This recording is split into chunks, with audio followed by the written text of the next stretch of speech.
Voilà. Alors, merci à toi, Vincent, et on est ravis. En fait, c'est la dernière session d'une série de 4 ateliers sur les ventes que propose Vincent comme partenaire de Bleu Blanc Tech. Mhm. Alors, Bleu Blanc Tech, c'est la French Tech à Montréal, qui fait ce pont pour les entreprises en technologie vraiment entre les deux continents, entre l'Europe et le Canada. Et on a Vincent travaille avec nous et échange, était impliqué déjà dans l'écosystème Bleu Blanc Tech.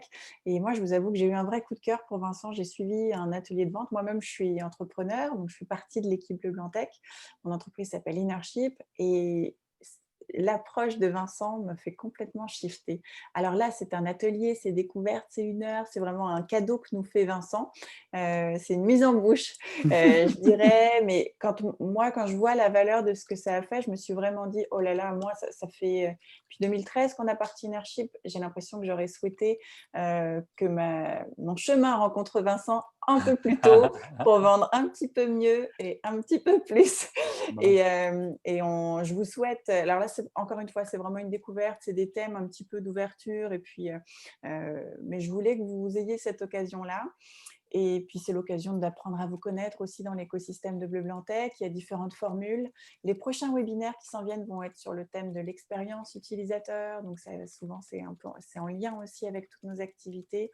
Et on organise aussi des co-développements, des mentorats express. Mais j'avoue que ces séries de webinaires par thème, je trouve, sont l'occasion d'ouvrir le champ et de rester connecté, même à distance. Alors, merci d'être là. Moi, j'étais juste là pour l'introduction, mais je vous sais de très bonnes mains.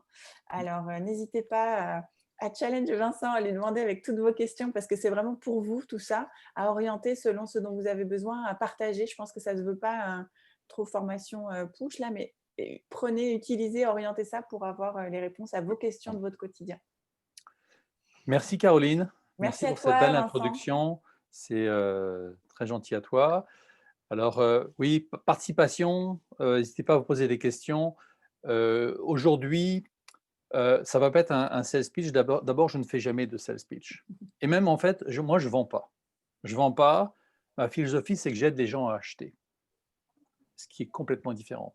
Et c'est ça qu'on devrait avoir en tête quand on est en face à un prospect ou un client. On n'est pas là pour vendre, on est là pour l'aider à acheter. Donc ça veut dire essayer de comprendre les raisons fondamentales pour lesquelles il pourrait avoir besoin de votre aide. Alors dans les autres ateliers qu'on a eus, on a parlé justement de comment identifier les points de douleur. Il y a Théophile qui était là, je pense aussi. Donc Chloé, c'est ça, vous avez assisté à une autre session. On a parlé aussi d'avoir une bonne stratégie pour poser les bonnes questions. Aujourd'hui, le thème que l'on aborde, c'est comment vendre plus cher que sa concurrence. Voilà, comment vendre, parce que dans la vie, il y a des choses qui sont plus chères, il y en a d'autres qui sont moins chères, et on n'achète pas toujours ce qui est moins cher, et même très souvent, on n'achète pas ce qui est moins cher. Si on achetait ce qui était moins cher, on irait manger à la belle province, on irait s'habiller au village des valeurs, on roulerait en Lada, voilà. Donc, ce n'est pas le cas. Par contre, il y a toujours des gens qui sont moins chers que nous, hein.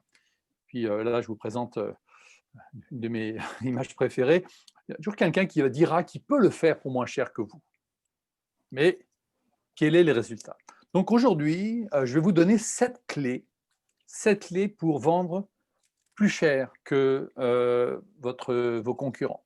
Et si vous appliquez ces 7, alors c'est extraordinaire, mais si vous en appliquez ne serait-ce qu'une ou deux, je peux vous garantir que vous allez obtenir des résultats. Avant ça, je vais faire un petit sondage. Un sondage, et j'aimerais bien vous entendre justement par rapport au prix. Comment vous vous situez par rapport à votre concurrence? Alors moi, je vous propose 3 options. Mes prix sont plus élevés et je n'ai aucun mal à vendre plus cher. Deuxième option, mes prix sont plus élevés, mais Dieu que c'est difficile de vendre plus cher que mes concurrents. Puis troisième option, ah ben, moi je suis parmi les moins chers et d'ailleurs c'est mon principal argument de vente. Donc j'aimerais juste pour voir un petit peu l'audience ici aujourd'hui, où est-ce qu'on se situe? Donc à date, j'en ai 2 qui sont prix plus élevés, pour qui c'est difficile, un pour qui facile, j'en ai 2 qui sont parmi les moins chers, c'est leur principal argument de vente. 2 et 2, 4 et un 5. 5 personnes ont répondu. 1, 2, 3, 4, 5, 6. On a encore des personnes qui n'ont pas répondu. 3 et 2, 5 et un 6. C'est bon. Je pense que Alors, je vais pouvoir vous mettre fin au vote et vous présenter les résultats. On a un petit échantillon, mais fin au vote, partager les résultats. Alors, vous voyez, il y a une personne, qui représente 17%, donc prix plus élevé, aucun mal à vendre. Il y en a 3 qui sont plus élevés, mais ce n'est pas facile de vendre. Et il y a 2 personnes qui vendent, ils sont moins chers et c'est leur principal argument de vente. Alors, pour la personne qui n'a pas de mal à vendre plus cher, ben, ça va encore confirmer aujourd'hui, il va en apprendre encore plus et pour le moment, il fait des bonnes choses, donc ça va l'aider. Ceux qui vendent plus cher, qui ont du mal, ça va définitivement les aider. Et ceux qui vendent moins cher, ben, peut-être que ça pourrait vous donner des idées pour vendre plus cher. Parce que le problème, quand on vend moins cher, les gens qu'on va chercher, qu'on va gagner grâce au prix, on va aussi les perdre grâce au prix. Est-ce que vous êtes d'accord avec ça? Donc, c'est très risqué. Et l'avantage du prix, c'est un avantage qui n'est pas très, très tenable à terme. Et en même temps, ça peut être aussi un modèle d'affaires qui se tient. Mais aujourd'hui, on va surtout se concentrer sur comment vendre plus cher. J'ai une remarque par rapport à ça, Vincent. Je Ouais. suis d'accord avec toi par rapport au prix. C'est ce qu'on essaie d'expliquer en permanence à nos clients. Je trouve que c'est un peu moins vrai en ce moment, en pleine période de Covid et de récession économique, où les entreprises font quand même beaucoup, beaucoup plus attention à leur budget, leurs dépenses, etc. Et qu'elles se... Ouais. Alors, ce que je dis pas, ce que je dis pas que les gens, c'est le budget global qui peut être diminué. Mais ce qu'on va payer, c'est la valeur intrinsèque de ce que vous amenez. Et est-ce que les gens sont prêts à payer plus cher à produit à peu près équivalent? Mettons que c'est ça l'idée, c'est comment je fais pour me différencier par rapport à ma compétition. Et donc, oui, peut-être dans un temps de pandémie, les gens ont moins à dépenser, mais globalement, comment on fait pour défendre une différence de prix? Donc, c'est essentiellement de ça dont il va être question. Euh, Moi, j'ai prévu d'arrêter vers 14 heures. On m'avait dit à peu près 1 heure. Et je vais m'assurer d'avoir fini pour 14 heures, mais je laisserai 10 minutes, un quart d'heure de plus. Il y en a qui ont des questions, qui veulent explorer certainement. C'est beau? Alors, c'est parti. Première chose, premier élément super important, eh bien, il faut être prêt pour le départ. Donc, c'est toute la notion de préparation mentale. Trop souvent, on est mal préparé. Si on veut avoir une volonté de vendre en permanence à un prix plus élevé, ben, il faut être bien préparé. Et pour ça, faut faire ses recherches. Il faut aller, il y a des questions à poser, il y a des questions qu'on va vous poser. Là, je vous présente une image d'une équipe du Tour de France qui s'appelle Sky. Ben, le patron de cette équipe, il était reconnu pour avoir une préparation maladive. Ça allait jusqu'à avoir un matelas qu'on transportait d'une ville à l'autre pour les gens de l'équipe parce qu'ils avaient reconnu que le sommeil était un élément essentiel pour chaque étape du tour et si on dormait dans le même matelas, on dormait mieux. Donc, c'était donc une espèce de préparation assez maladive. Donc, ça, c'est un élément qu'il faut avoir en tête. Alors, qu'est-ce qu'on va regarder dans la préparation qu'est-ce qu'on doit avoir en tête? Donc, il faut avoir un processus de préparation avant n'importe quelle rencontre client. Vous devez avoir aussi une mentalité d'avoir prévu les questions que vous allez vous faire poser, les questions que vous allez poser, faire vos recherches d'informations et on va voir un peu plus loin les éléments qui vont vous permettre de vous différencier. Autre élément important, un pipeline bien garni. Pourquoi c'est important d'avoir un pipeline bien garni quand on veut vendre plus cher? Qu'est-ce qu'on entend par là? S'il y a quelqu'un qui a quelque chose à me suggérer. Ouais, moi je te dirais qu'il faut toujours avoir des gens à contacter et puis des objectifs et des opportunités multiples. C'est Oui, ça que tu entends par un pipeline bien garni? tout à fait. En fait, l'idée, c'est d'avoir le choix. Puis moi, je vais vous proposer, j'aime bien, ça se dit bien en anglais, c'est le 4SW, SW4, qui marche au moins. SW4, qu'est-ce que ça dit? Some will, some won't. So what? Someone is waiting. Ça, c'est un mindset d'abondance. C'est-à-dire que si ce n'est pas lui, ce sera un autre. Et ça, c'est le mindset qu'on devrait avoir quand on fait de la prospection. Et justement, si on veut être capable de vendre à notre prix, suivant nos conditions, eh bien, si ce n'est pas lui, ce sera un autre. Et il n'y a rien de plus terrible que d'être à la merci de notre prospect et d'être désespéré parce qu'il faut absolument vendre, parce que sinon on ne fait pas nos chiffres. Parce que ça, on le transpire par tous les pores de notre peau et le prospect le sent. Le sent et il va en profiter. Donc, pour avoir du succès, ayez un pipeline bien garni. Donc, toujours être en mode prospection, ça va vous donner plus d'options. Autre élément important, travaillez fort sur votre I. Qu'est-ce qu'on veut dire par là? Eh bien, le I, c'est votre identité. Le I, et chez Sandler, on appelle ça la théorie de l'identité et du rôle. Notre identité, c'est qui on est. Notre rôle, c'est ce que l'on fait. On peut très bien se planter ou faire des erreurs dans notre rôle, mais ça ne fait pas de nous des moins bonnes personnes au niveau de notre identité. Donc, se préparer à l'avance que c'est correct de recevoir des non, parce qu'on va en recevoir, et c'est correct aussi de dire non, parce qu'on va devoir aussi dire non. Et si on n'a pas cette conviction, cette petite voix intérieure qui nous dit oui, c'est correct, eh bien, ça va être plus difficile ensuite d'aller avoir une conversation avec un client qui ne veut pas payer le prix que vous lui demandez. Donc ça, c'est un élément important. Soyez prêts à prendre le risque d'être désapprouvé. C'est un petit peu dans la même veine, mais oui, vous allez challenger votre prospect, vous allez possiblement parfois provoquer sa désapprobation. Ben, devoir dire non ou refuser quelque chose, c'est pas facile. Donc, si on s'est préparé mentalement au fait de pouvoir être désapprouvé, ben, c'est bien plus facile. Donc, si on a confiance en soi, si on a votre moi qui est fort, ben, et là, vous pouvez utiliser des techniques de visualisation, de concentration, pourquoi pas même de méditation. On a quelqu'un parmi nous là, qui est spécialiste en yoga. Bien, un peu de respiration avant. D'ailleurs, j'ai lu, j'ai regardé il n'y a pas longtemps un TED super intéressant, les conférences TED sur le lien entre le langage corporel et le mental. On pense que notre mental a une influence sur notre langage corporel et l'inverse est vrai.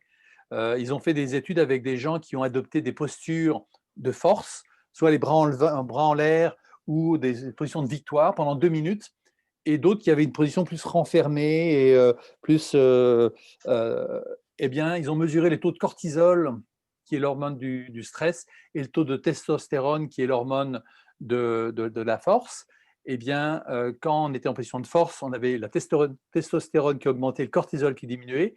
Et à l'inverse, quand on avait cette position un peu plus faible, on avait le taux de cortisol qui augmentait et le testostérone qui diminuait. Intéressant, hein? Alors ça peut être aussi préparation mentale et physique. Je ne sais pas si j'avais une question, je ne sais pas si c'est plus à la fin ou si… Non, allez-y, c'est bon de poser des questions en cours de route parce qu'à la fin, on les aura comme oubliées, donc c'est parfait. Okay. Donc, parce que c'était directement sur ça, en fait, justement, parce qu'en ce moment, on est plus coincé à la maison, au téléphone, donc tout ce côté physique, c'est pas quelque chose qu'on voit, qu'on peut exploiter, donc comment est-ce qu'on fait pour travailler sur notre I, si on veut, quand on appelle, on fait du cold calling, par exemple, c'est des appels téléphoniques et tout ça, où on ne peut pas vraiment connecter avec la personne qu'on appelle. Qu'est-ce que vous voulez dire? On ne peut pas connecter. Qu'est-ce qui vous empêche de connecter? En fait, je veux dire, c'est pas le même contact, si on veut. C'est vrai. C'est vrai, en tout à fait. personne. Oui, donc, on tout à ne fait. peut pas nécessairement peut-être exprimer les mêmes idées, ou on ne peut pas voir comment la personne réagit, ce qu'elle pense de ce qu'on dit, etc. Donc, c'est un très bon point. De représenter ça. Maintenant, l'avantage, c'est que, je dirais que par rapport à il y a 1 an, les gens sont pas mal plus habitués à faire des Zooms. Ouais. On a fait un saut quantique. On a fait en 2 mois ce que ça aurait pris des années. Donc, moi, d'emblée, je propose des Zooms. Je fais quasiment plus d'appels téléphoniques. J'utilise même un outil Calendly, que vous utilisez peut-être pour synchroniser les calendriers, qui me fait gagner énormément de temps. Et là, moi, je peux poser des 15 minutes, des 20 minutes, des 30 minutes, dépendamment du type de rencontre. Et d'emblée, je le propose en vidéo. Donc ça permet d'avoir un niveau de contact intéressant. Puis, oui, on n'est pas en face des personnes, mais en même temps, on rentre beaucoup plus dans leur intimité puisque souvent, les gens sont chez eux. Donc, ça permet de créer un lien. Parfois, il y a un chat qui va sauter sur la table. Parfois, là, on entend les enfants qui… Ben, moi, je trouve que c'est un niveau de relation qu'on n'avait pas avant. Hein. Avant, on était dans un environnement très professionnel, très normé. Et là, quelque part, on va chercher un niveau assez intéressant. Donc, moi, je dirais qu'on a gagné à ce niveau-là. Et oui, on a perdu tout l'aspect connaissance de l'environnement. Donc, pour ça, il y a des éléments, il faut être bien préparé. Il faut avoir un objectif clair. Il faut savoir, faut respecter le temps aussi. Les gens, ils ont beaucoup de réunions les unes après les autres. Donc, peut-être faut laisser un petit 5 minutes à la fin pour lui laisser le temps de se reposer avant sa prochaine rencontre. Énoncer qu'est-ce qu'on veut atteindre comme objectif, ça va être quoi les résultats. Et en agissant comme étant professionnel, on va se différencier des autres comme ça. C'est beau? Oui, d'accord. Alors, merci pour la question, c'est une bonne question. Donc, oui, c'est ça, je dis, soyez prêts à vous désengager, parce que je veux dire par là, c'est la seule condition pour qu'on puisse gagner, c'est d'accepter à l'occasion de perdre. Sinon, donc il faut avoir ça en tête. Le gagnant, il a des options, mais en même temps, il accepte à l'occasion de perdre, mais c'est de se retirer. Alors, l'esprit premium, c'est vraiment un professionnel se prépare pour gagner. On a des très bons exemples dans le sport. Moi, je vous invite à aller regarder cette vidéo de Michael Phelps, qui est un grand champion de natation. On le voit, vous tapez Michael Phelps préparation dans YouTube, vous allez voir en train de se préparer, il a les trucs sur les oreilles avant sa compétition, il est dedans. Ça fait partie de notre préparation si vous voulez être un mental de gagnant. Alors, gagner qu'est-ce qu'on veut dire par là? La bataille de la conviction. Est-ce que vous êtes convaincu, hein? Là, je mets un exemple de vélo. Moi, j'ai déjà acheté des vélos, puis j'en ai vendu. Vous avez tous fait des ventes de garage où la personne, elle va vous vendre quelque chose et avant même que vous ayez discuté du prix, elle vous dit un prix et juste après, elle dit « Oh, mais je peux vous le faire moins cher ». Ça arrive souvent, ça. Ça arrive au niveau personnel, mais ça arrive aussi au niveau professionnel où des consultants, par exemple, qui sont un petit peu moins confiants, eh bien, ils ont à peine donné un prix qu'ils vous proposent déjà de se négocier. Ah, pas fort. Donc, quel est le message que vous envoyez? Et si, dès le début, vous établissez que c'est le prix, et puis que ce sera non négociable, c'est pas mal plus fort que je peux commencer à négocier. Donc, la bataille de la conviction, elle commence avec vous-même. Hein. Est-ce que vous avez pris la décision de vendre au prix que vous voulez? Parce que votre conviction, elle va avoir un impact, elle va impacter votre prix plus que n'importe quel autre facteur. Donc, ça va être en fait vos convictions par rapport à votre prospect ou la personne qui est en face de vous. Comment est votre rapport à l'argent? Je vous pose la question parce que pour certains, il n'y a aucun problème, c'est quelque chose, ça fait partie des choses qu'on discute facilement. Pour d'autres, puis ça peut renvoyer à votre culture, à votre environnement familial, votre éducation. Moi, je sais que j'ai un milieu assez traditionnel, on ne parlait pas d'argent, ça ne se faisait pas de poser la question sur combien ça coûtait ou le salaire des gens. Puis bon, c'est sûr qu'il y a une certaine retenue à avoir, mais en même temps, quand c'est trop, on a du mal à en parler. Alors ça va jouer contre nous. Posez-vous la question aussi par rapport au coût des choses. Comment est-ce que vous achetez? Est-ce que vous avez tendance à acheter le moins cher ou est-ce que vous êtes prêt à acheter plus cher? Donc, souvent, on va voir que la manière dont on achète a une incidence sur la manière dont on vend. La manière dont on achète a une incidence sur la manière dont on vend. Comment vous prenez des décisions d'achat? Si vous hésitez beaucoup, bien vous allez avoir tendance peut-être à laisser une marge d'hésitation à votre prospect. Donc, mais si vous croyez vraiment que le prix est un problème, eh bien, ça risque d'avoir un impact et ça va transparaître dans votre… Donc, si votre petite voix intérieure, elle vous dit ah, « c'est beaucoup d'argent, là, je ne suis pas sûr qu'il aura les moyens de payer. Ah, non, il faut être confiant dans le fait que vous avez un service ou un produit qui vaut ce qu'il vaut et que les clients qui payent pour vos services, ils en voient la valeur. Donc, ça, c'est un élément important de conviction. Et ça, c'est souvent ce qui va faire la différence entre ceux qui obtiennent un prix supérieur et ceux qui n'y parviennent pas. Vous devriez vous dire que vous êtes la meilleure décision d'affaires de leur vie. Et si vous avez cette conviction-là, ça va transparaître. Vous êtes la meilleure décision d'affaires de votre client de leur vie. Un point, c'est tout. Donc, êtes-vous convaincu, question à vous poser, que votre client devrait payer plus pour vos produits et services que ceux de vos concurrents? Alors, maintenant, moi, je voudrais comment on peut faire pour travailler sur cette conviction. Vous avez probablement des clients existants. Donc, retournez voir vos meilleurs clients et faites-vous redire pourquoi ils font affaire avec vous, qu'est-ce qu'ils apprécient, quels sont les problèmes que vous résolvez chez eux et revenez convaincus. Maintenant, si par rapport à vos croyances et le fait de parler d'argent, il faut vraiment aborder cette étape du budget. On va voir un petit peu plus loin. C'est quelque chose que vous devez apprendre peut-être à mieux apprivoiser si ça fait partie des éléments un peu qui vous limitent. Troisième point, troisième clé. On a vu la préparation, la conviction. Soyez d'une honnêteté désarmante. Qu'est-ce qu'on veut dire par là? L'honnêteté désarmante, ça commence par, dès le début de la relation, des premières rencontres, bien on va mettre les choses en place et on ne va pas hésiter non plus à dire, si on est le prospect n'est pas forcément, ne fait pas affaire avec tout le monde. Puis là, je vais vous raconter une anecdote. Moi, quand j'ai Sandler, c'est une franchise. Moi, je suis propriétaire d'une franchise Sandler Training à Montréal, mais il y a 250 centres de formation à travers le monde. Je suis passé par un processus de sélection en fait pour acheter cette franchise, mais en même temps, eux m'ont sélectionné pour que je puisse devenir un franchisé. J'ai investi un bon montant d'argent, mais ils ne le faisaient pas tout le monde. D'ailleurs, dès le début, ils m'ont dit, Ron Taylor, le VP de Sandler aux États-Unis, avant d'aller plus loin, il faut que je vous dise quelque chose. Sandler, ce n'est pas une business pour tout le monde. Je vais être très franc avec vous. Peut-être que ça ne fonctionnera pas avec vous. Bon, je suis prêt à investir près de 100 000 $ et puis il me dit que ce n'est pas pour tout le monde. Non, c'est ça. Donc, ils avaient une idée très, très claire de qui ils recherchaient. Et tout de suite, moi, ça m'a mis sur un plan, OK, ils savent ce qu'ils veulent, ils ont une idée très, très claire de avec qui ils veulent travailler. Donc, vous, est-ce que vous avez une idée très claire de avec qui vous voulez travailler, qui mérite votre attention?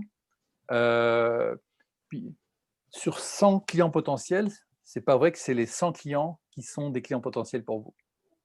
Qui est votre client idéal? Où est-ce qu'il y a un bon fit entre ce qu'il recherche et ce que vous pouvez proposer? Donc, avoir le courage de le dire assez rapidement dans la conversation. Alors, par exemple, quand je mets quelques pistes à pratiquer, c'est des choses que vous pourriez noter et vous habituer. En anglais, ils disent des talk tracks. Avec quelqu'un de votre entreprise ou quelqu'un de votre entourage, jouez le rôle et demandez à la personne de jouer le rôle du prospect et vous-même vous entraînez à le dire pour pas que vous ayez à le faire pendant la… tester, ça va. On peut toujours tester avec le client, tout à fait, mais c'est mieux d'avoir testé un petit peu avant. Donc, vous savez, on travaille avec seulement 25% des entreprises avec qui nous discutons. Je ne sais pas encore si vous serez l'une d'entre elles. Bon, sans être arrogant, mais ça donne quand même un certain niveau d'assurance. Si vous êtes vraiment plus cher, vraiment le plus cher, nous sommes toujours le plus cher que les autres quand on compare les prix. Est-ce qu'on devrait poursuivre notre discussion? C'est clair que quelqu'un qui achète toujours le moins cher, c'est peut-être pas la peine d'aller perdre son temps avec lui pour poursuivre les discussions si c'est clair qu'ils veulent moins cher. Maintenant, on va voir aussi qu'il ne faut pas parler trop tôt non plus de tout l'aspect budget et qu'il y a des raisons. Après, il pourrait dire ça dépend. Je ne paye pas nécessairement si le produit n'est pas différencié. Puis le plus bel exemple, c'est l'essence. L'essence chez A ou B, c'est la même essence. Donc, je peux la payer 10 cents de moins, je la paierai 10 cents de moins. Par contre, si je vois une valeur, je suis prêt à payer plus cher. Donc, si vous vendez à un prix supérieur, vous savez en gros quels sont les éléments qui vous devrez savoir les éléments qui vous différencient. Alors, que faire dans ce cas-là? Laissez-les vous convaincre. En fait, c'est quasiment à eux de vous convaincre de travailler avec eux. C'est en fait vous qui décidez d'accepter ou non le prospect comme client. Bâtissez la confiance tranquillement et soyez aussi certains, convaincus que c'est dans le meilleur intérêt du client. On va dire que ce n'est pas éthique de vendre quelque chose à quelqu'un dont il n'a pas besoin. Vous êtes d'accord avec ça? Ce n'est pas éthique. Mais c'est aussi peu éthique de ne pas vendre quelque chose à quelqu'un qui en aurait besoin. Si vous voyez clairement qu'il a un besoin, ce serait comme j'ai le médicament, puis je ne veux pas lui donner. Donc, mais cette conviction, vous allez la forger en ayant bien découvert les raisons pour lesquelles j'en ferai affaire avec vous. Donc, c'est dans le meilleur intérêt du client de payer un prix supérieur parce qu'il a besoin de la valeur que vous allez lui apporter. Donc, et ça va être un moment clé dans notre processus de découverte des besoins du client. À un moment donné, quand on va avoir bien déroulé notre processus et qu'on va avoir identifié ce qu'on appelle les points douloureux, on aura identifié les enjeux qu'il a, la cause de ces enjeux, quel est l'impact que ça a produit, et bien là, lui, il doit être convaincu que OK, j'ai besoin de vous. Oui, je peux vous aider.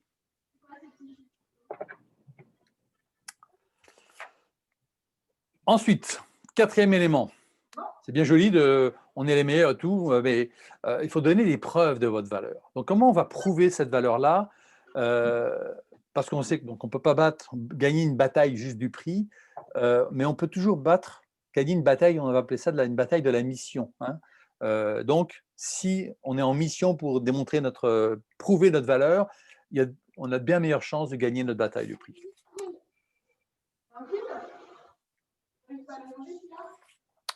Les gens, ils payent plus souvent pour avoir la paix. Pour avoir la paix. Dans votre cas, à quoi ça pourrait ressembler avoir la paix? Qu'est-ce que vous leur procurez? Bon, c'est facile pour ceux qui vendent du yoga, là, c'est clair quand c'est là. Mais pour les autres, à quoi ça ressemblerait avoir la paix? Est-ce qu'il y en a qui veulent partager un petit peu comment ils apportent la paix à leurs clients? Moi, je te dirais, nous qui vendons des consultants, ce serait d'avoir une personne qui soit fiable, qui ne va pas, entre guillemets, leur claquer dans les mains dans 3 mois, sur laquelle ils vont pouvoir compter. Une personne, c'est ça, pour moi, il y a une personne c'est ça, une personne fiable, je pense, et loyale dans un certain sens aussi. Ouais. Vous enlevez du stress, de l'incertitude. Donc, il faut que la personne, évidemment, elle livre la marchandise, mais si vous êtes un petit peu plus cher que votre concurrent, c'est probablement que vous avez des consultants de meilleure qualité qui ont le niveau d'expérience, qui vont garantir que le projet va bien se faire. Donc ça, c'est la paix de l'esprit. On veut montrer aux gens qu'ils se sentent supportés, ils sont pris en main, ils sont entourés, ils sont sécurisés. C'est l'histoire des fameuses garanties prolongées qu'on vend pour avoir la paix de l'esprit. Donc ça, c'est un élément important. Mais la meilleure manière de donner des preuves, c'est encore de revenir au point de douleur. Puis là, je vous introduis ce qu'on appelle l'entonnoir de la douleur de Sandler. On parle d'un entonnoir parce qu'au départ, ce sont les symptômes de la douleur. J'ai mal à l'épaule. OK, j'ai mal à l'épaule. Mais ce mal d'épaule, est-ce que ça vient d'une tendinite? Est-ce que ça vient de l'arthrose? Est-ce que c'est mon articulation est fichue, il faut la remplacer? Je ne sais pas. Donc, le rôle du médecin, c'est de poser des questions pour établir un diagnostic, donc comprendre exactement d'où viennent les problèmes. Votre rôle, on l'avait vu la dernière fois quand on posait les questions, puis les points douloureux, c'est vraiment de poser les bonnes questions pour comprendre les problèmes que vous allez résoudre chez vos clients. Puis je vous avais proposé une méthode qui était notamment de partir de ce que vous connaissez, qui est votre produit ou service, et de bâtir un tableau avec, première colonne, des caractéristiques de votre produit ou service. Ensuite, c'est quoi les bénéfices que vous apportez. Ensuite, quels sont les problèmes que vous résolvez et qui vit ces problèmes, là, le persona du client. Hein, est-ce que c'est un directeur du marketing? Est-ce que c'est un VP finance? Est-ce que c'est un président d'entreprise? Vraiment, qui vit ces problèmes-là? Qui parfois l'empêche de dormir la nuit ou parfois c'est un objectif qu'on a qui est très beau de croissance ou d'amélioration. Mais qui vit cet écart entre où est-ce qu'il est en ce moment et où est-ce qu'il voudrait être? S'il n'y a pas cet écart-là, il n'y a pas vraiment d'intérêt, il n'y a pas de motivation. Il faut qu'il y ait quelque part, il y a un écart. Les gens, les êtres humains, ils achètent pour deux raisons. Ils achètent soit pour éloigner une douleur ou pour avoir un gain de plaisir, un gain d'argent, un gain de reconnaissance. Plaisir, douleur, c'est les deux grands, mais la douleur aujourd'hui est plus forte que la douleur qu'on pourrait éventuellement avoir demain. Donc la douleur, c'est l'élément, le moteur le plus important, mais le plaisir est là aussi. Hein. On va manger au restaurant, qu'on part en vacances, qu'on va au cinéma, qu'on va regarder, on va au musée, bah, pas vraiment de douleur. Là. C'est un besoin qu'on a. Et puis, on a vu, il existe la pyramide de Maslow là, par rapport aux besoins essentiels qu'on veut couvrir, mais il y a beaucoup de raisons d'acheter. Mais dans cette réflexion, il faut être capable d'identifier c'est quoi les éléments problématiques, quel est le contexte, trouver des exemples historiques, poser des questions sur les causes. Hein. Depuis quand avez-vous ce problème-là? Qu'est-ce que vous avez essayé de faire pour le résoudre? Et notamment, puis à la fin, de mesurer quel est l'impact à faire, l'impact business et l'impact personnel. Comment ça affecte la personne avec qui on est en discussion. Donc ça, c'est un élément important et ça doit venir assez tôt dans notre processus. Là, ce que je vous présente, c'est en arrière, là, c'est le sous-marin qui représente votre processus de vente. C'est le processus de Sandler, mais ça pourrait être un autre. Mais l'idée, c'est que au départ, dans l'autre côté, à l'avant du sous-marin, c'est les premières étapes où on fait connaissance avec notre client prospect. Donc, on va établir un lien, un rapprochement. Et au centre de notre sous-marin, on a 3 éléments importants qui vont être les éléments de qualification et de disqualification de notre client. Les points douloureux, le budget, la décision. Je ne reviendrai pas en détail là-dessus aujourd'hui, mais le budget vient après les points douloureux pour une raison, c'est que le budget, c'est ce que les gens sont prêts à investir, les ressources financières, humaines, matérielles, pour se débarrasser ou régler les problèmes qu'on a vus avant. Si on n'a pas identifié de problème, ça va être difficile d'obtenir un engagement à investir des ressources. Donc, le budget et notamment le prix, et votre prix plus élevé, il va être directement lié à votre capacité à faire ressortir et à identifier ces points douloureux et à les mesurer. C'est pour ça qu'on dit déterminer le coût de la douleur dans 100% de vos rencontres. Ce n'est pas toujours possible de le quantifier, mais au moins il y a des secteurs d'activité où c'est plus facile. Hein, je prends ceux qui vendent des ressources informatiques, par exemple. Le consultant, si le consultant n'est pas là, c'est peut-être le projet qui va prendre du retard. Peut-être que c'est une deadline qui va être ratée. Ça pourrait être une pénalité qu'on pourrait avoir. Ça pourrait être un département qui ne va pas avoir son logiciel prêt à temps. Du coup, la mise en marché va être reculée et ça va avoir un impact financier. On peut voir toutes sortes de conséquences, mais si on est capable de quantifier, on va avoir beaucoup plus d'impact. Moi, j'aide les entreprises à mieux vendre. Si je pars avec un VP vente et que 50% de ces reps ne font pas leurs chiffres, ils sont à 80% et qu'ils ont chacun un quota de 1 million, ils sont 200 000 en dessous, puis que j'en ai 10, c'est facile, c'est 2 millions par année. Oh, ça commence à faire. Donc, ça vaut la peine d'investir quelques milliers de dollars par année pour amener cette force de vente à un niveau supérieur. Donc, c'est ça qu'on doit… alors, dans cet exercice, c'est quoi le prix de la douleur ou le gain attendu? Définissez dans vos mots et dans les mots de votre client, c'est quoi les enjeux? Hein? Est-ce que c'est du temps perdu? Est-ce que c'est de l'énergie dépensée? Est-ce que c'est une image qui est ternie? Une position compétitive qu'on a perdue? Perte de part de marché? Il peut y avoir toutes sortes d'éléments qui sont problématiques, mais c'est votre rôle de les découvrir si vous voulez justifier ensuite l'investissement qui va être réalisé. Si on avait un plus de temps, je vous demanderais de faire cet exercice entre vous, là, de vous mettre deux par deux, mais là, ce ne sera pas le cas. Mais faites cet exercice de vraiment identifier le coût de la douleur. Donc, pour ça, il faut commencer par identifier, ce serait quoi les indicateurs pertinents pour votre client? Pertinent, ça veut dire ils ont du sens, ils sont importants.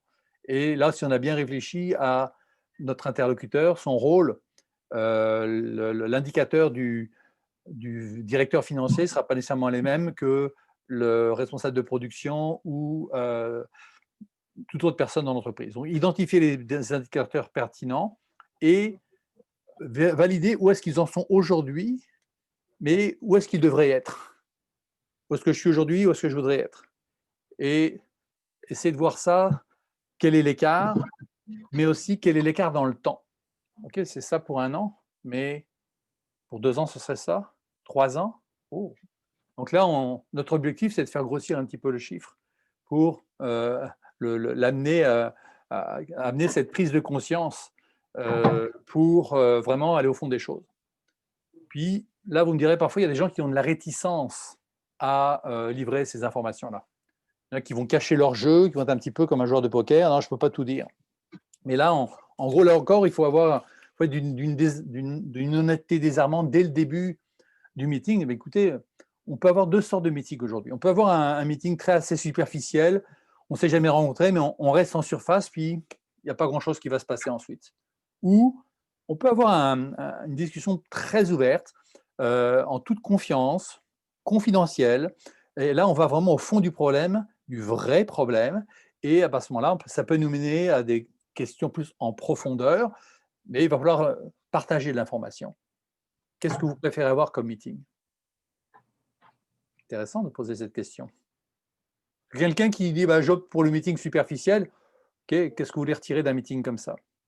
Donc la plupart des gens vont dire ils vont aller vers la deuxième sorte de meeting, ça veut dire qu'ils vont accepter d'ouvrir leur livre et vous dévoiler de l'information. Donc là, on utilise la technique qu'on appelle du contrat préalable, où on veut toujours bien clarifier les attentes, les rôles et qu'est-ce qu'on veut obtenir comme résultat et c'est quoi la décision qui sera prise par la suite.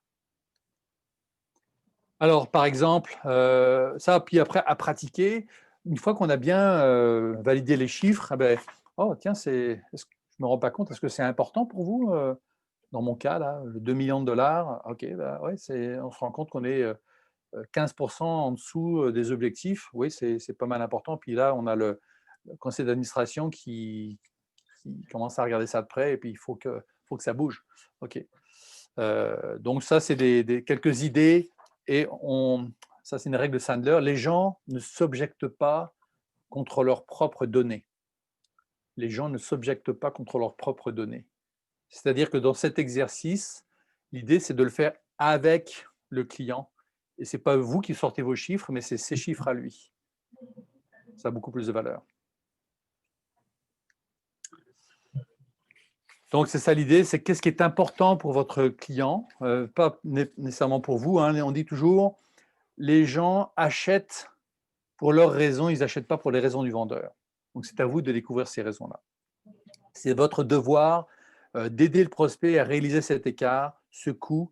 Et ce coût, il n'est pas forcément seulement financier. C'est un coût en termes de réputation, de stress, de perte de pouvoir. Hein. Les gens achètent pour 4 raisons principales. Les 4 P de la raison d'achat. Ils achètent pour augmenter leur profit ou diminuer leurs coûts, augmenter leurs ventes, donc le P du profit, pour avoir plus de plaisir, pour avoir plus de prestige et pour avoir plus de pouvoir. Donc ça, c'est les 4 raisons principales de gens d'acheter. Vous prenez un bien de consommation personnelle que vous avez acheté, c'est un de ces 4 P ou une combinaison de ces P qui va intervenir. Dans le B2B, il y a beaucoup, je veux acheter pour éviter d'avoir du déplaisir, donc du stress, du déplaisir, situation embarrassante, perte de réputation, le prestige, je veux en avoir plus, mais le prestige lié à la position, ça peut jouer aussi, par exemple, dans des attaques de cybersécurité où il y a un patron qui est, évidemment, parce que ses employés, on a dévoilé le nom de ses clients, eh bien, ça devient problématique et il peut perdre sa job. Comme c'est arrivé, par exemple, pour le patron d'Equifax il y a quelques années. Donc, maintenant, quelques idées de choses à pratiquer. Là, on est toujours dans l'impact. On a vu l'impact d'entreprise, mais il ne faut pas négliger l'impact personnel. Hein. Et puis, à un moment donné, on va poser la question, c'est comment vous sentez par rapport à ça? Comment ça vous affecte? Comment vous vivez ça?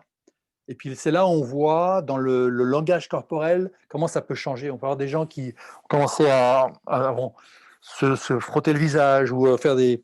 moi, j'avais une cliente, elle était un petit peu… elle était assez menacée dans son travail parce que si d'ici 6 mois, elle ne rectifiait pas la situation, eh bien, elle perdait sa job. Donc, c'est ça qu'elle m'a dit, écoute, putain, je l'ai vu… les yeux très brillants, il dit écoute, il faut absolument qu'on rectifie la situation, sinon je perds ma job. Là, on est vraiment allé à non seulement l'impact d'entreprise, mais l'impact personnel. Puis là, il faut identifier c'est quoi les éléments. Vous en avez perdu le sommeil, que feront les actionnaires? C'est quoi si on ne fait rien, qu'est-ce qui se passe? Donc, voilà. Ensuite, l'idée, c'est d'apprendre à vos clients à apprécier vos forces. Qu'est-ce qu'on veut dire par là? Votre produit, votre service, il a ses forces, mais il a aussi probablement ses faiblesses. On va essayer de faire ressortir les forces. Donc, c'est là où votre connaissance de ce que vous amenez, de ces attributs sont importants. Et de trouver un match entre les attributs, les éléments qui vous différencient avec les problèmes spécifiques du client. Et dans votre travail d'enquête, si le client a 3 ou 4 enjeux, eh bien, identifiez les éléments spécifiques de ces enjeux que vous pouvez résoudre mieux que votre compétition. Parce que si ce n'est pas le cas, vous êtes exactement comme on dit, un MeToo, vous êtes comme une commodité. Donc, le client, s'il a l'impression que votre produit, c'est exactement la même que le produit de votre compétition, ça va être quoi sa réaction? Il va vouloir payer le moins parce que lui, c'est bonnet blanc et blanc bonnet. Pourquoi j'irais payer plus cher? Oui, bon, il est bien sympathique et je veux lui faire plaisir, mais ce n'est pas comme ça que ça marche dans la vraie vie. Hein. Il faut qu'il y ait un élément qui valide et qui justifie le prix supplémentaire. Donc, il faut que vous ayez identifié cet élément qui est faut que vous aidiez votre client à apprécier vos forces et vos différences. Donc, votre job, c'est de faire en sorte que votre prospect il mette plus de valeur dans vos forces que dans celles de votre compétition. Alors pour ça, il faut apprendre à remettre en question tout ce qu'il a appris. Hein. Il faut briser un certain nombre de… Il faut le challenger par rapport à ses croyances, aussi ses hypothèses. Et si vous arrivez à le faire sur plusieurs points critiques du client, vous êtes en business pour vendre à un prix supérieur. Et ça devrait définir un peu en quoi est votre solution standard. Peut-être certains ont entendu parler de la stratégie Océan Bleu et Océan Rouge. Est-ce que vous avez déjà entendu parler de ça? Oui. Bon, c'est en plein là. Hein. C'est l'Océan Rouge, c'est tout le monde, c'est un océan qui est plein de poissons, puis c'est très, très difficile de s'en sortir. L'Océan Bleu, il y a pas mal de moins de monde et il y a plus d'oxygène, on s'en sort mieux. Donc, l'idée, c'est de faire la liste de tous vos attributs et de déterminer lesquels sont de type Océan Rouge, donc c'est la même chose pour tout le monde, et lesquels sont de type Océan Bleu, qui sont vraiment les éléments qui vont vous faire sortir du lot. Et après, il faut apprendre à nos clients à apprécier nos forces, donc vos forces, remettre en question ce qu'ils ont appris pour acquis et aider-les à découvrir leurs besoins et problèmes non apparents. Hein. C'est-à-dire par là que dans les clients, on peut les segmenter. Il y en a qui savent qu'ils ont un problème, d'autres qui ne savent pas. Parmi ceux qui savent qu'ils ont un problème, il y en a qui ont mis le doigt sur une solution, d'autres qui n'ont pas.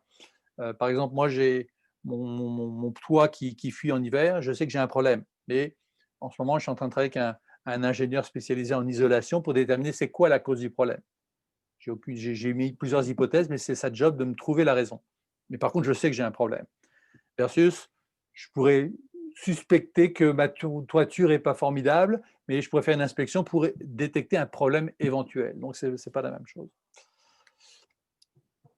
Alors, faites le lien avec votre solution standard, comme on dit. Donc, c'est faire ressortir des éléments de votre solution que vous pouvez offrir, qui sont les éléments structurants de votre offre.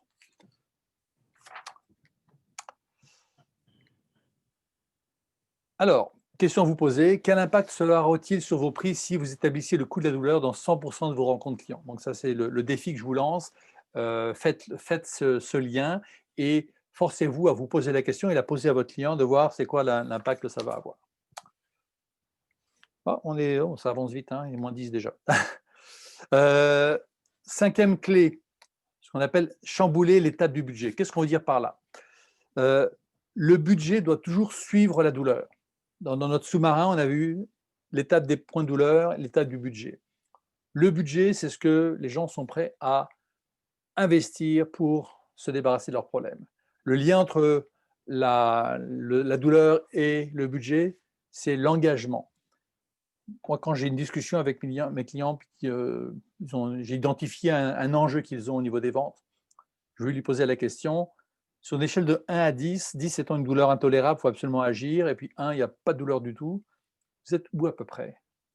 Quelqu'un qui est à moins de 7, il y a peu de chances que je fasse affaire avec lui parce que ce n'est pas assez fort. Mais ça, il faut poser la question quand on a vraiment creusé et identifié tous les impacts. Quelqu'un qui me dit je suis au moins à 8. La question suivante, c'est OK, donc vous êtes décidé à agir. Maintenant, question importante, c'est quoi l'engagement que vous avez à agir pour résoudre ce problème? Et là encore, je vais vous poser la question sur une échelle de 1 à 10. 10 étant, c'est ma priorité numéro 1, je suis engagé vraiment à résoudre ce problème. À 1, c'est un problème, mais finalement, il y a d'autres choses qui vont passer devant.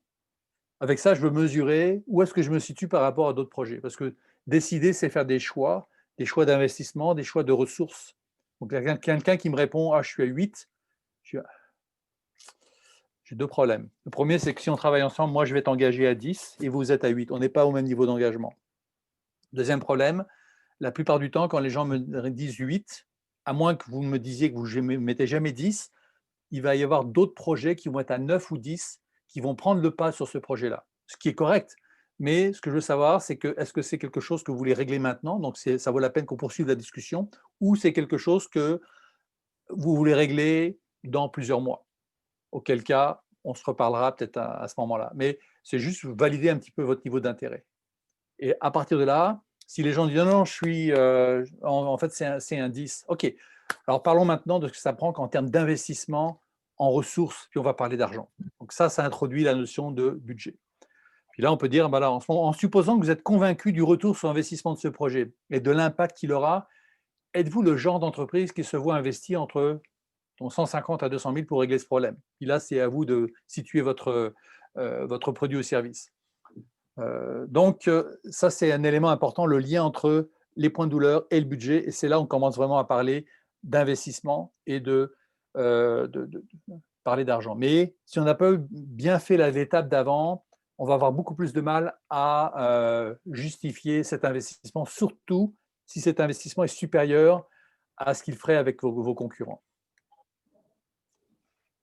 Et là, la question clé que je vous invite à poser, puis ça va vraiment définir un peu le type de relation que vous allez avoir avec votre prospect.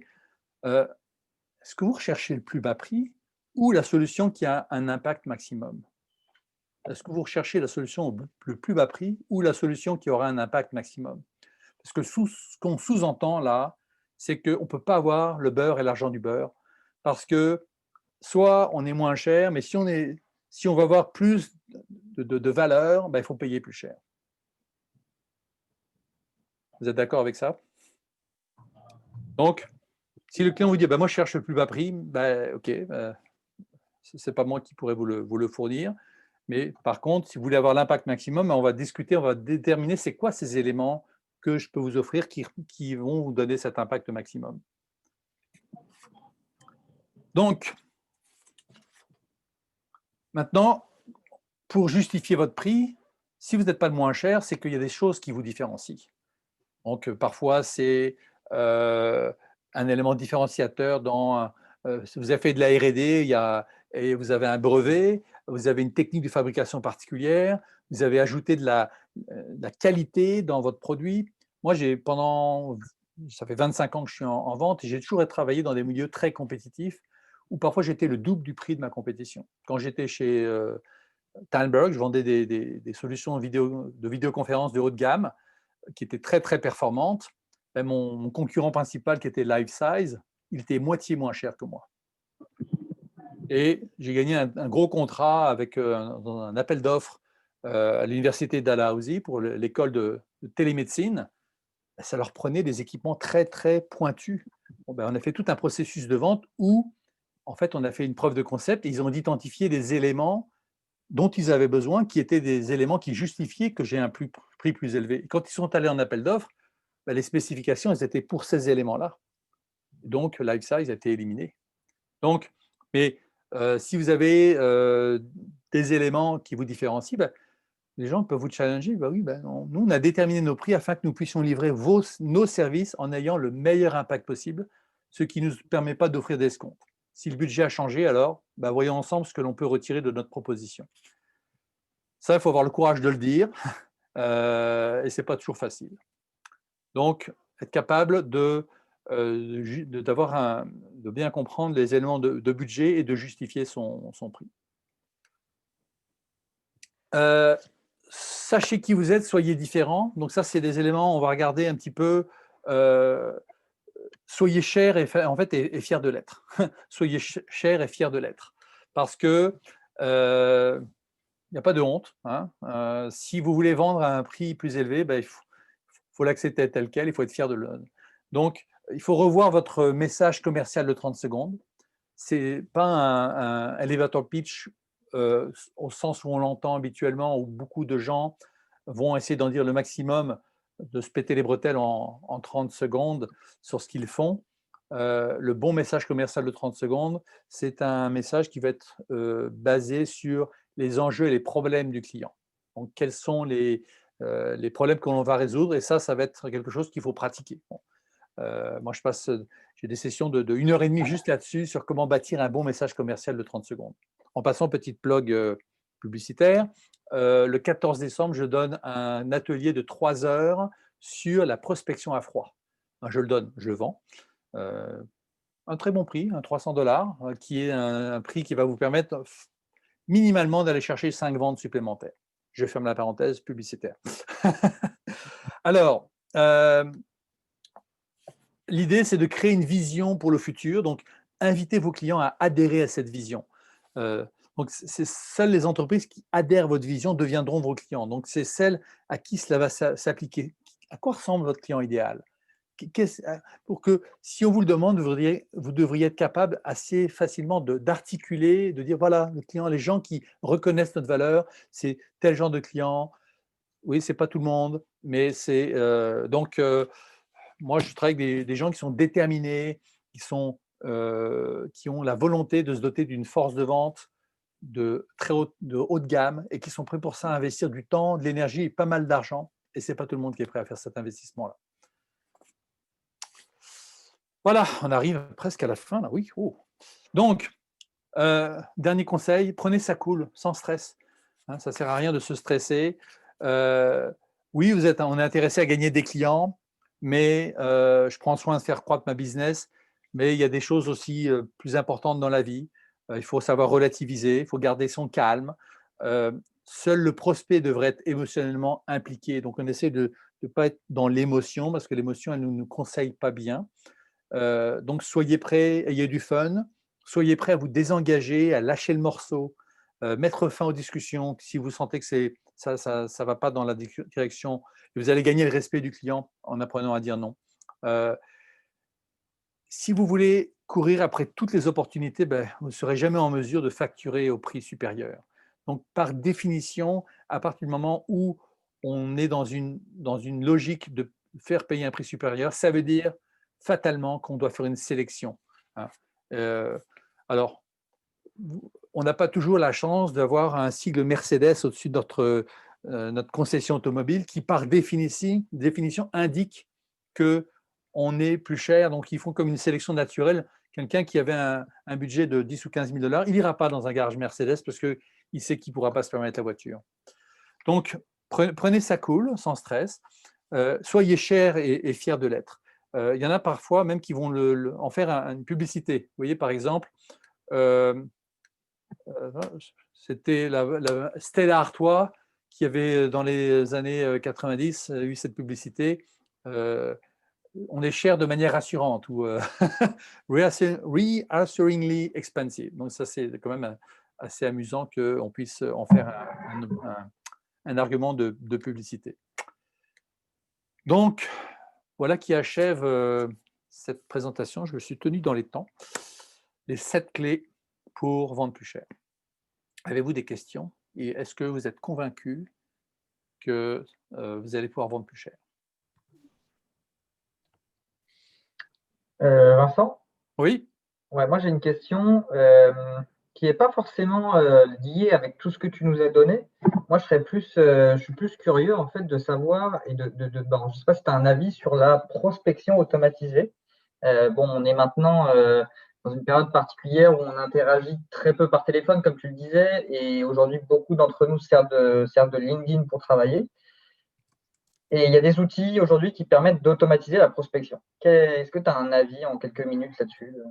Est-ce que tu peux me décrire un peu le jeu, à quel outil tu penses? Je pense à Prospecting, je ne sais pas si tu connais. Non, je ne connais pas.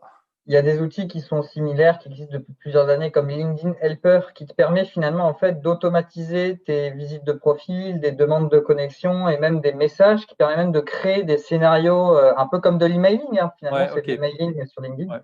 Ouais. Ben, moi, j'en ai utilisé. J'ai utilisé Octopus pour LinkedIn, qui est un peu le même style. Je peux automatiser des demandes d'email. Moi, j'ai arrêté de les utiliser parce que je me suis rendu compte par rapport à LinkedIn que j'avais grandi mon réseau, mais il n'était plus pertinent. Là, les 2 dernières semaines, je viens d'éliminer plus de 1000 contacts LinkedIn. Et depuis que j'ai fait ça, j'ai remarqué que mon nombre de likes dans mes posts a augmenté. Parce que j'ai compris comment LinkedIn fonctionnait. LinkedIn fonctionne un peu comme, je pense que c'est aussi Facebook. C'est-à-dire que si vous faites un post, il va commencer par le diffuser à 10 ou 20% de votre clientèle, de votre réseau, et il va voir comment ça réagit. Après 24 heures, s'il n'y a pas de réaction, ça va tomber là, il ne va pas le proposer à d'autres. S'il y a un bon niveau de réaction, il va le proposer, il va l'étendre, ainsi de suite. Donc, c'est comme une espèce d'effet boule de neige. Donc, si réfléchissez à votre réseau, si votre réseau n'est pas pertinent, moi, j'ai éliminé des gens que j'avais aux États-Unis, des anciennes vies que j'avais, qui n'ont rien à foutre de mon métier d'efficacité de la vente. Ces gens ne réagissaient jamais à mes posts. Donc, maintenant, j'ai réduit. Alors, c'est exactement la même idée qu'on devrait avoir quand on fait de la prospection. C'est les 3 P de la prospection. Il faut être personnel. Donc, il faut aller chercher les gens par rapport à quelque chose qui les touche.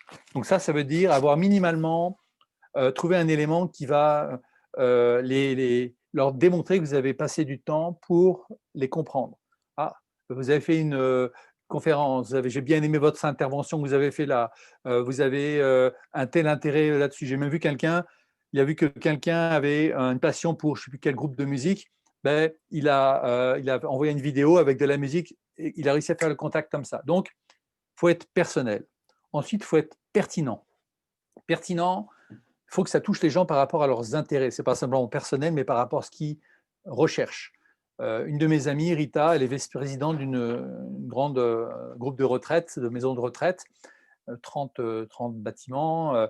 Elle a 28 personnes qui travaillent pour elle.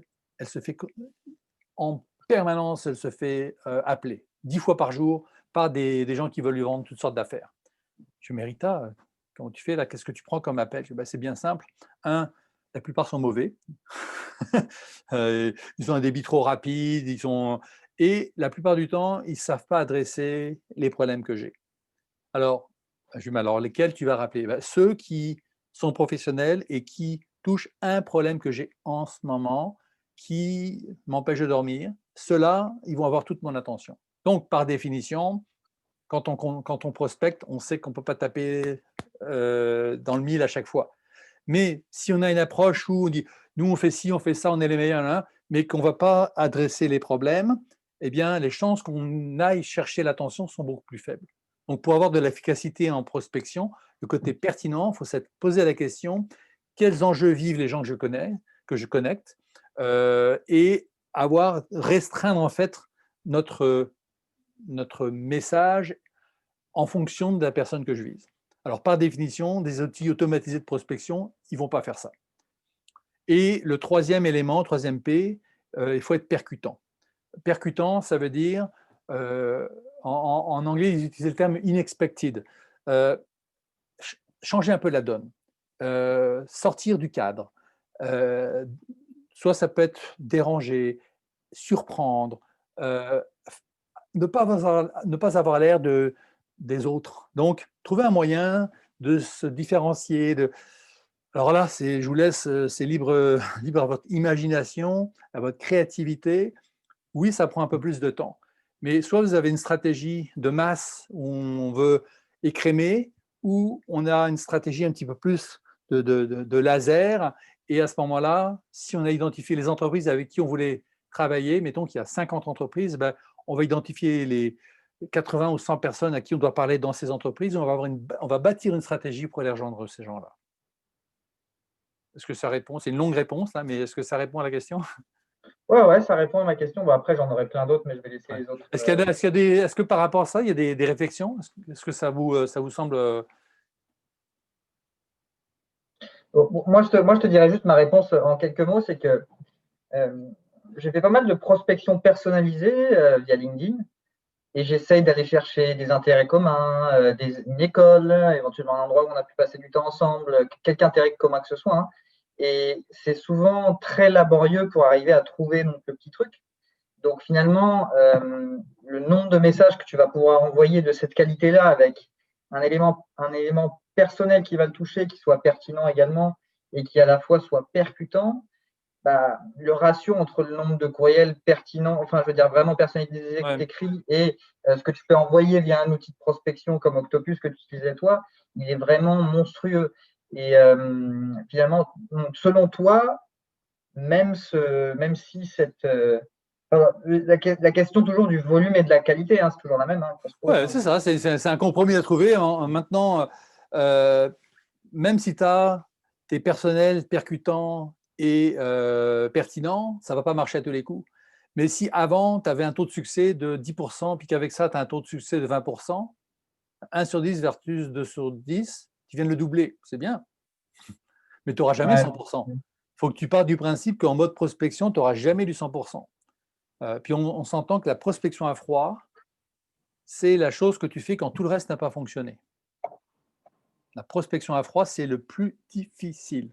C'est ce qu'on fait en dernier. Moi, je fais quasiment plus de prospection à froid parce que je demande des références. La demande de référence, c'est ma méthode numéro 1 pour aller chercher de la business. Et ce n'est pas simplement attendre que mes clients me disent « Ah Vincent, tiens, j'ai pensé à toi ». Non, c'est « Hey Théo, ça fait 6 mois qu'on travaille ensemble, il est satisfait, tu es satisfait de mes services ». Et on remet l'accent sur les services, la valeur que j'amène. Théo, est-ce que tu connaîtrais quelqu'un dans ton réseau qui aurait les mêmes enjeux que je pourrais contacter en ton nom? Combien? Il n'y a pratiquement personne qui demande des références. C'est vrai. Et pour ça, on dit chez Sandler, l'argent pousse dans les arbres. Ben, il pousse dans les arbres parce que si on fait des bonnes demandes, si je demande 10 références à 10 clients existants, je vais en obtenir facilement 7 ou 8. Je vais avoir 5 ou 6 rencontres et je vais en closer 3. C'est du 30%. Alors que si j'appelle 100 personnes au hasard, je vais peut-être avoir 20 conversations, rencontres, 10 vraiment rencontres, puis j'en closé peut-être maximum 3 ou 4. Donc, c'est un rapport de 1 à 10. Donc, référence, le social selling, évidemment, utiliser LinkedIn, mais comment est-ce que vous avez épuisé gérer votre marque, faire le marketing de contenu, ne pas avoir un profil LinkedIn qui est simplement votre CV, aller rechercher des contacts avec les gens, engager dans des discussions, montrer votre valeur pour qu'à un moment donné, ben, Théo, ça fait 3-4 fois que je vois faire des interventions intéressantes. S'il me contacte, je vais avoir beaucoup plus envie de lui répondre, versus le Théo dont j'ai jamais entendu parler, puis finalement, c'est qui ce gars-là par rapport à un autre. Donc, tout ce contexte de social selling, c'est vraiment ça qui va faire qu'on va en fait réchauffer un peu la conversation avant même qu'on se mette dans un mode de vente, en fait, de prospection. Donc ça, c'est des éléments. Donc la prospection à froid, c'est le plus difficile, mais c'est vraiment le réseautage aussi. Est-ce que vous faites partie de groupes de réseautage? Est-ce que vous allez rencontrer des gens qui sont sur LinkedIn, qui vous mettent en contact avec d'autres? La confiance, hein, c'est souvent ça qui va faire la différence. S'il y a quelqu'un qui me donne un nom et que j'utilise ce nom pour rentrer en contact avec la personne, mon taux de succès, c'est énorme par rapport à je ne connais pas la personne, elle ne me connaît pas. Ok, ouais. D'autres questions, Anne? Non, juste dire que en fait, je ne pense pas que tu aies abordé le thème, mais moi, ça me fait penser en fait à travailler sa proposition de valeur quelque part. C'est surtout ça en fait. Ouais. Ben, je l'ai abordé dans le sens où ta proposition de valeur, c'est ça qui te différencie. Oui. La proposition de valeur, c'est qu'est-ce que j'amène à mes clients, et puis la proposition de valeur, c'est aux yeux de tes clients, c'est pas à tes yeux à toi. Donc, oui, tout à fait, mais à quelle peine je réponds? Ouais.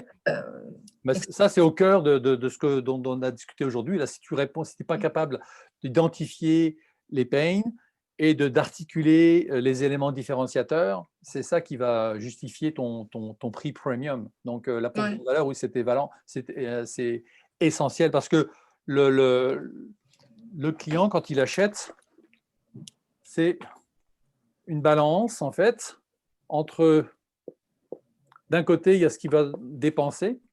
Ce n'est pas simplement de l'argent, c'est des ressources financières, humaines, matérielles.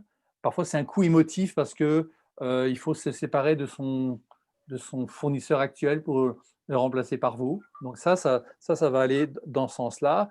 Et de l'autre côté, je fais des petits blocs avec un V, justement. Ça, c'est la valeur, mais la valeur perçue. Ce n'est pas la valeur perçue aux yeux du client. C'est lui qui détermine cette valeur. Et cette valeur, elle est directement équivalente. Puis là, je mets un C ici parce que c'est le C de la confiance, de la compétence, de la crédibilité. Donc, cette valeur, elle est équivalente à votre capacité de résoudre ces problèmes, à régler, à répondre à ces objectifs. Donc, et c'est votre job, justement, la fameuse étape des pain points, de faire ressortir ces éléments et de créer cette valeur. Alors, dans certaines industries, la valeur, elle est créée comme artificiellement. C'est la valeur d'une marque, par exemple. Pourquoi j'accepte de payer 200$ pour des lunettes Oakley alors que c'est du plastique, puis que le sans marque, c'est quasiment la même qualité, hein, même si Oakley va sûrement dire que ce n'est pas le cas. Mais moi, je perçois une valeur de marque qui est plus élevée. Donc, on fait toujours en tant qu'être humain, en tant qu'acheteur, on fait cette équation. Est-ce que j'en ai pour mon argent? Donc, si je ne suis pas capable de démontrer ma valeur, je vais toujours être trop cher. Ouais. Autre question?